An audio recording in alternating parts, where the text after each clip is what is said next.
My research is a collaboration with Dundee Violence Against Women Partnership and looks at support for women exploited into the sex trade. Women in the sex trade experience higher levels of physical violence and assault than the general population. Sustained complex trauma is common. Many women have diagnosed PTSD. Many others experience fragmented memories or dissociation. For some, this leaves them unable to connect to partners and even their children. Some women counter this trauma through the use of substances or alcohol, and levels of addiction are higher in the sex trade than the general population. Despite all this, many women within the sex industry have no voice, no platform, and are not considered to be credible witnesses. A strong relationship with a support practitioner can be the difference between being able to exit from exploitation or remaining in the sex trade with all the associated dangers.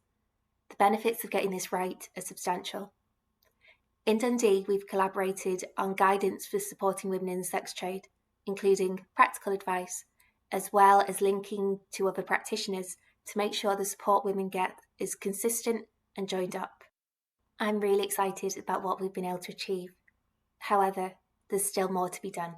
If you choose this project as the winner of the Impact Award, I'd use the funding to get the word out to more women.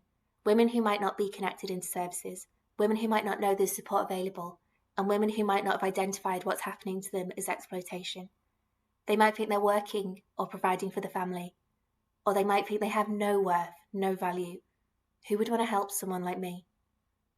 These are the women I want to try and reach and get connected into support services. I plan to work with a comics designer to create a graphic leaflet explaining what exploitation is and how it can look, drawing on the many varied experiences of women who've participated in the research. These leaflets would be printed and distributed into places that women are likely to access in Dundee, such as the GP, the food bank, and community cafes. And if women can't find the right words to explain what's happening to them, as is common with the women in my research, there'll be an element of "this is me." They can hand over the leaflet to the worker in the service where they found it, and all the processes that have been put in place through the collaborative guidance can begin.